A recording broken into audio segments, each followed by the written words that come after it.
자, 앞 시간에 이제 독립적 관리 영역에 대한 인정, 그걸 중시한다라는 특성에 대해서 알아봤습니다. 그리고 그러한 각자 부여된, 신들끼리 부여된 관리 영역을 넘지 못하도록 한계선을 이제 부여하는 신적인 존재가 있는데, 그 존재가 바로 모이라 신이에요. 이 모이라는 운명이라는 뜻을 갖고 있죠. 이 운명은 함부로 넘어서서는 안 되는 어떤 한계선의 그러한 의미를 담고 있는 겁니다. 이거는 신도 넘을 수는 없어요. 원초적으로 이제 정해져 있는, 운명적으로 정해져 있는 영역 할당, 이것을 이제 얘기를 하고 있고요. 그거를 넘지 못하도록 관리하는 권한을 이제 모이라라는 신에게 부여를 한 겁니다. 그러니까 제우스가 이제 왕자를 차지하고 다른 신들의 도움을 받아서 왕자를 차지했어요. 그리고 나서 이제 맹약을 맺죠. 계약을 맺습니다. 그래서 이제 각자 분할된 영역은 이러이러한 거다라고 서로 약속을 맺고 더 이상 그 영역에 대해서는 독립적인 관할권을 인정을 하고 그것을 넘지 말자고 약속을 합니다. 그러한 나누어진 목, 이게 이제 응분의 몫이죠. 자기들 사이에서 받아야 될 응분의 몫이에요. 응분의 몫이라는 건 뭐예요? 나눌 분자예요. 응은요, 마땅하다라는 뜻입니다. 마땅히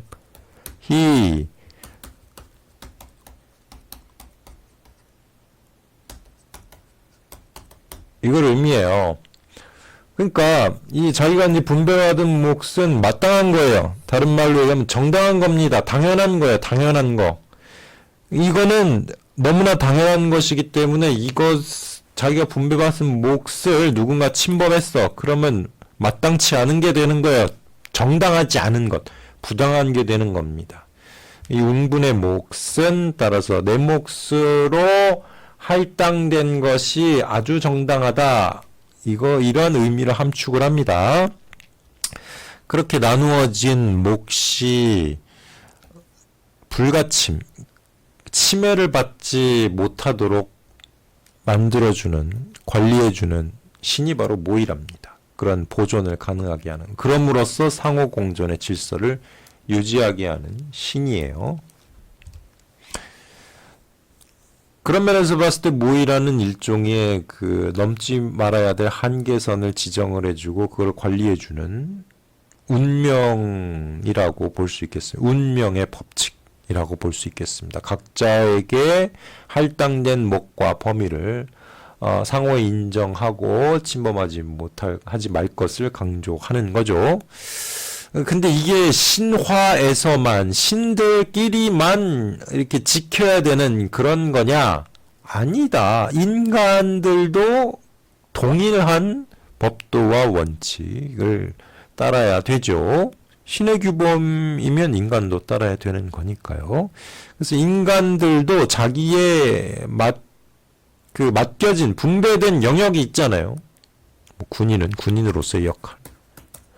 농부는 농사 짓는 사람으로서의 역할. 그리고 또 학자는 학자로서의 역할. 학생은 학생으로서의 역할. 남자는 남자대로, 여자는 여자대로의 역할이 정해져 있다. 운명처럼 정해져 있다라는 게 그리스인들의 사고방식이에요. 전통적 사고방식입니다. 이게. 지금은 현대인들은 이렇게 생각하지 않죠.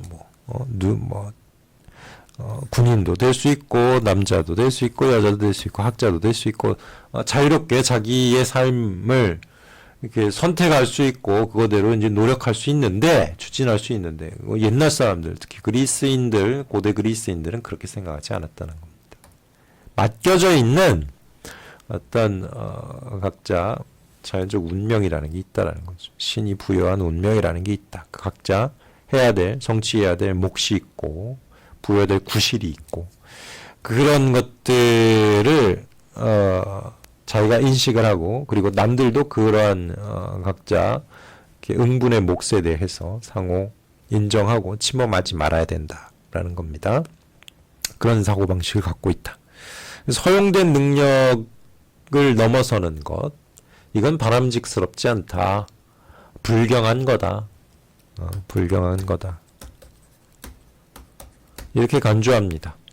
신이 부여한 응분의 몫을 따르지 않는 행위니까요. 그러한 허용된 능력을 넘어서려고 하다가 파멸의 운명을 당한, 파멸의 결과를 갖게 된 사람들의 이야기 많잖아요. 지난 시간에 배운 파이톤, 또 누구예요? 이카루스. 뭐 이런 사람들 등등, 니오베 이런 사람들도 마찬가지죠. 그들은 이제 오만의 죄를 범했기 때문에 이제 징벌을 받는다. 그래서 응분의 몫에 대한 상호 존중의 그러한 신화는 사실은 이 그리스인들이 갖고 있는 전통적인 생활 문화가 신화에 반영된 거다라고 볼 수도 있어요. 그래서 그리스인들은 이렇게 이제 다원적인 사고 방식을 갖고 있고요. 그러한 여러 삶이 또는 세계가 혼자 단일한 것으로 구성된 것이 아니고 서로 다른 개성과 역할을 갖고 있는 여러 다른 존재들이 함께 모여서 이 세계를 구성한다라는 사고방식을 갖고 있습니다. 그런 사고방식은 어디서 도대체 나왔느냐? 이 사람들의 생활문화에서 나왔어요. 이 사람들은요, 통일국가가 아니에요. 작은 폴리스들이 수많은 폴리스들이 모여가지고 어떤 민족을 헬라스라는 민족, 시랍이라는 민족을 이루잖아요. 헬라스의 세계를 이루잖아요. 헬라스인들의 세계를 이룬단 말이에요. 그러니까 폴리스 각자들은 자기들의 독립적인 영역이에요. 이거는 다른 폴리스들이 그러니까 스파르타라는 폴리스가 아테네라는 폴리스를 뭐라고 힘이 세서 뭐라고 막 이렇게 억누르고 지배할 수가 없어요. 이렇게 간섭하고 그럴 수 없는 그런 식의 세계에서 살고 있었어요. 이들의 전통적인 생활 문화입니다. 그래서 다양한 폴리스들이 독립해 있고 공존한 그런 상황이었어요. 이게 이제 이 시대의 히락 국가들의 관계였는데, 그러다 보니까 개인 생활들도 이런 사고방식이 연장이 돼가지고요. 각 개인들의 독립성, 각 영역의 독립성, 고유한 영역을 넘지 않도록 상호 제한하는 규범과 법의식 이런 것들이 발달되었습니다. 각 개인들, 지금 그렇다고 해서 이 사람들 개인주의자들은 아니에요. 시민들인데 폴리스의 구성원들을 시민들이라고 그러는데 시민들 각자는 계층이 있다라는 거죠. 다른 계층. 전사 계층도 있고 농민 계층도 있고 상인 계층도 있고 또 기술자 계층도 있고 학자 계층도 있고 종교인 계층도 있고 등등 많은 계층이 있다라는 겁니다. 근데 이 시민들은 계층은 다르지만 다 시민으로서 평등해요. 다 자유인들이기 때문에 자유롭고 평등합니다. 그래서 이 사람들이 서로 자유롭고 평등하게 살 수 있는 까닭은 각자의 자기 영역들을 서로 다른 시민들이 남의 영역을 탐하지 않는 거예요. 각 시민 계층들이 남의 영역을 탐하지 않기 때문에, 침범하지 않기 때문에 자유와 평등 이런 걸 유지하면서 살 수 있다라는 거죠. 그 침범하지 않도록 규제하는 법이 발달됐어요. 이 사람들은요. 근데 그거를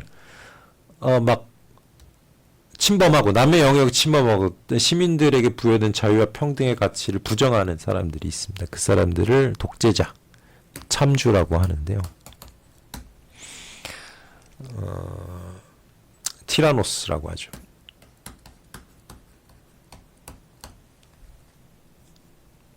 여기서 이제 독재자라는 타이란트라는 영어 단어가 나온 겁니다. 이 사람들이 이제 가끔 튀어나와요. 그럴 때 이 그리스인들은 이 참주의 발흥, 참주의 등장을 아주 싫어합니다. 그래서 거기에 저항해서 싸우죠. 단지 민주주의자만 그렇게 싸운 건 아니고요. 예. 참주의 등장 그 자체를 이렇게 바라지 않는 귀족들도 많았습니다. 그래서 참주 정치를 아주 싫어하죠. 독재를 싫어해요. 그런 전통이 있어요. 이 전통은 그리스, 로마 그리고 오늘날의 민주주의 국가로 계속 이어지는 겁니다. 이러한 규범의식이 이제 신화적으로 설명이 되는 거죠. 그래서 만약에 각자 보장된 영역의 한계를 넘어서 타자의 것을, 다른 사람의 것을 탐하게 되면, 다른 신적 존재의 걸 탐하게 되면 보복당한다. 네메시스죠. 복수의 신. 복수의 신의 징벌을 당할 것이다. 그래서 서로 다른 여럿이 공존할 수 있는 어떤 경계선, 한계선을 보장하고 지키는 이게 이제 중요한 삶의 규범으로 인식이 됐습니다. 그리고 그리스는 정치적 삶과 종교적 삶이 아주 밀접하게 연관이 되어 있는데 그리스 신화에서는 그러한 모습을 이제 잘 볼 수가 있죠. 자, 그 히라빈들은 우리 현대인들은 지금 정교 분리라고 하잖아요. 정치와 종교가 서로 분리된다. 밀접하게 연관되면 안 된다라는 게 우리 현대인들의 사고방식인데 이 고대 그리스인들은 정치적 삶과 종교적 삶이 그렇게 명확하게 분리가 잘 안 됐어요. 히라빈들의 삶의 중심은 폴리스였습니다.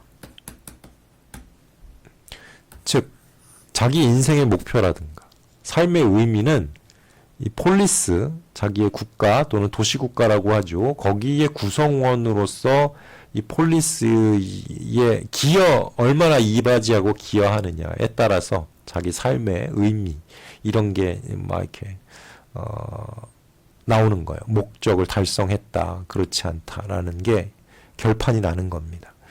그래서 그만큼 중요해요. 이 폴리스라는 공간은요. 이 사람들에게는요.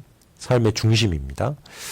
그래서 이 폴리스라는 공동체, 정치 공동체를 중심으로 해서 모든 인생이 이제 엮여지는데, 심지어는 종교적인 경험, 그러니까 의식행위, 종교적 의례행위라든가 이런 것도 폴리스에서 이루어져요.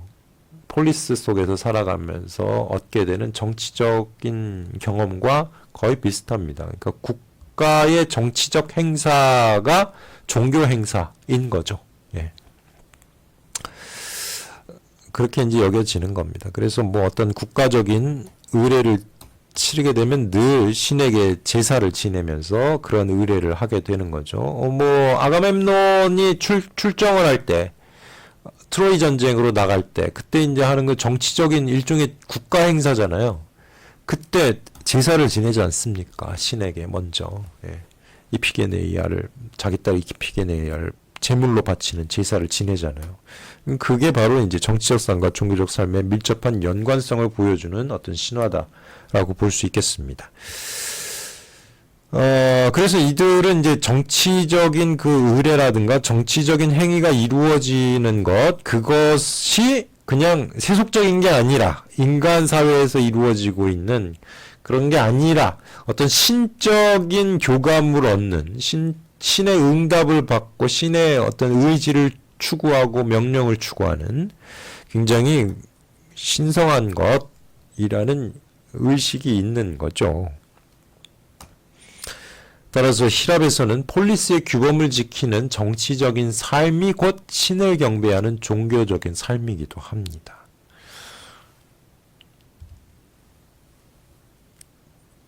자, 우리가 맨 처음 이 이후에는 이제 그 신화적 세계관과 철학적 세계관의 연관성에 대해서 살펴보는데요. 자, 우리 맨 처음 다룬 신화가 이제 헤시오도스의 신통기, 신들의 계보였죠. 이걸 이제 좀 풀이를 해보면 자연세계의 탄생은 신화적으로 설명한 그런 결과물이다라고 볼 수 있겠습니다. 우주 생성의 어떤 원초적 기점으로부터 모든 것들이 세계 만물의 것들이 발생하죠. 그 기점이 뭐였어요?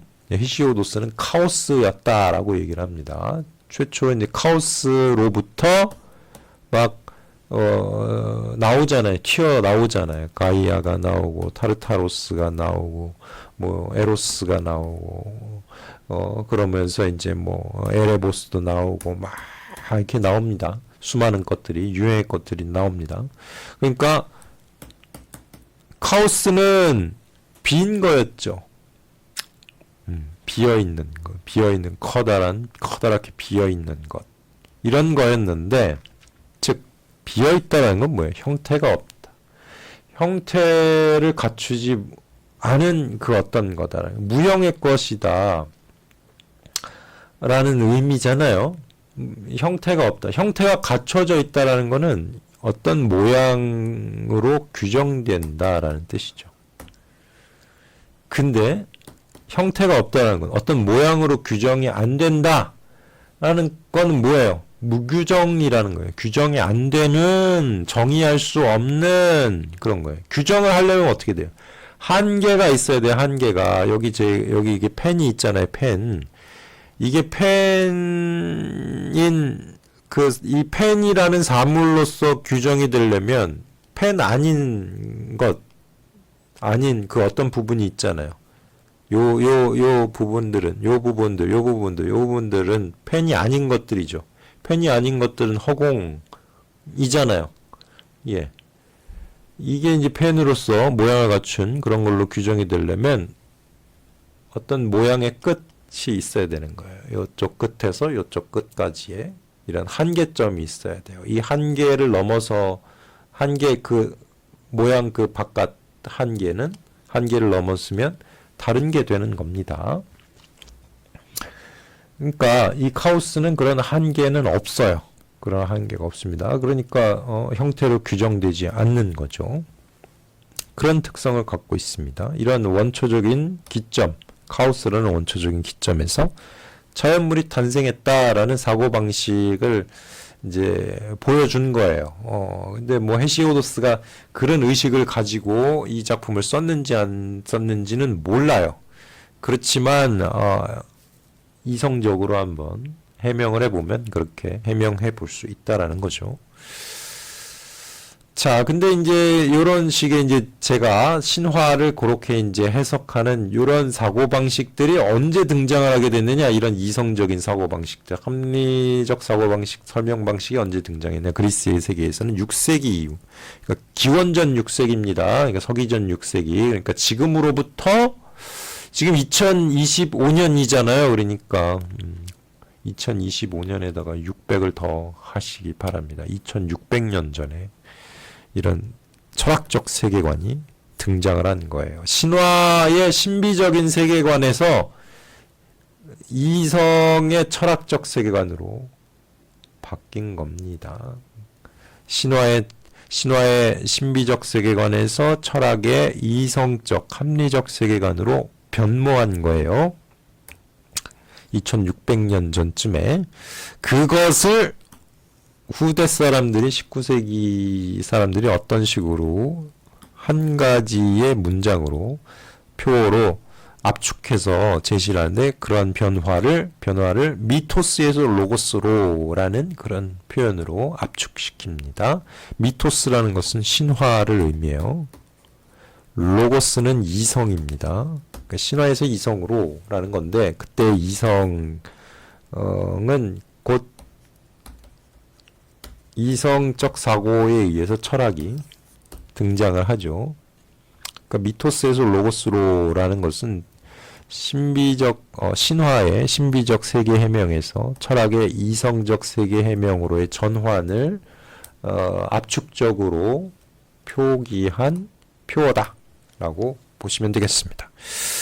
자, 신화적 사회와는 완전히 결별되거나 단절된 건 아니고요. 신화 세계의 원리에 대해서 신화적으로 설명하던 것을 철학적 방식으로 다시 재설명하는 거다, 전환시킨 거다라고 볼 수 있습니다. 그러니까 자연 세계의 발생과 유지 그리고 소멸에 대한 이론을 신화적으로도 설명해 볼 수도 있잖아요. 그렇지만 그런 설명 방식이 이제 더 이상 사람들에게는 잘 통하지 않는 그런 시기가 이제 도래하면서 철학의 이성적 세계 해명 방식으로 전환되는 거죠.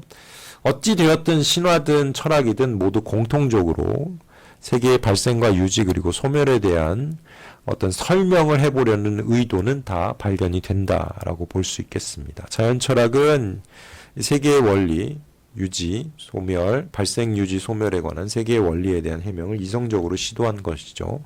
대표적인 자연 철학자가 이제 아낙시만드로스인데, 뭐 탈레스, 아낙시메네스, 아낙시만드로스 뭐 이런 사람들을 자연 철학자라고 얘기를 하죠. 그 중에서 이제 우리는 아낙시만드로스에 대해서 이야기를 하겠습니다. 아낙시만드로스의 중요 개념은 이제 아페이론이라는 거예요. 무한정자라는 뜻이에요. 한정이 없는 것이라는 뜻이죠. 한정되어 있지 않은 것 이런 의미입니다. 아페이론. 플러스 페이론. 이렇게 이제 합쳐진 건데 아는 이제 not 아니다라는 뜻이죠. 페이론은 한계, 한정이라는 의미입니다. 그러니까 한계가 없는 것, 한정되지 않는 것 이런 뜻이에요. 다른 말로 얘기하면 규정되지 않는 것. 그래서 정의될 수 없는 것. 이것은 무엇이다. 이것은 펜이다. 이것은 컴퓨터다. 이것은 모니터다. 라는 식으로 규정이 되잖아요. 이것은 안경이다. 안경 모양을 갖고 있다. 이렇게 이제 규정을 하잖아요. 그렇게 규정을 해가지고 이것은 무엇이다라고 정의를 내리는데 아페이로는 그렇게 정의를 내릴 수 없는 것이다라는 거예요. 그게 뭔지 모른다는 거죠. 무한정, 한계를 내리, 언어로 정의할 수 없는 것, 무엇이다라고 이야기할 수 없는 것, 한정 지을 수 없는 것, 이게 아페이론이다. 거기에서 자연세계가 탄생했다. 자연 만물이 탄생했다는 거예요. 규정될 수 없는 것에서 규정될 수 있는 것이 생겨났다라는 의미죠. 무한정자가 규정될 수 없는 것이니까요. 이 무수한 유형적 사물들이 결국에 가서는 없어지게 되는데 이것도 없어지고요. 안경도 없어지고 저도 없어지잖아요. 결국에는. 그러면은 모양을 갖춘 것들이 다 소멸되고 흩어지고 그리고 뭘로 돌아가느냐? 아페이론으로 돌아간다는 거죠. 규정될 수 없는 것. 무로 돌아간다는 거예요. 무에서 왔다가 다시 무로 돌아간다. 이런 의미가 되겠습니다. 자, 아낙시만드로스 철학과 헤시오도스 신화의 유사성. 아낙시만드로스의 자연 철학은 신화적 세계관을 계승하고 합리화한 것이다 라고 볼 수 있는데요. 아낙시만드로스의 아페이론 개념은 헤시오도스의 카오스 개념과 유사하다라고 볼 수 있습니다. 헤시오도스는 카오스에서 만물이 생성됐다라고 말을 했죠. 그것을 철학적으로 계승해서 재해석, 다른 개념으로 만든 게 이제 아낙시의 아페이론 개념이라고 할 수 있겠습니다. 아낙시만드로스에서 유형의 것들, 이런 것들은 뭐 헤시오도스의 대지, 하늘, 밤, 바다 같은 그런 신들이겠죠. 그리고 아낙시만드로스는 각 유형적인 요소들이 독립적인 지위를 갖고 있다라고 이제 얘기를 했는데, 저마다 활동력을 보장받는다.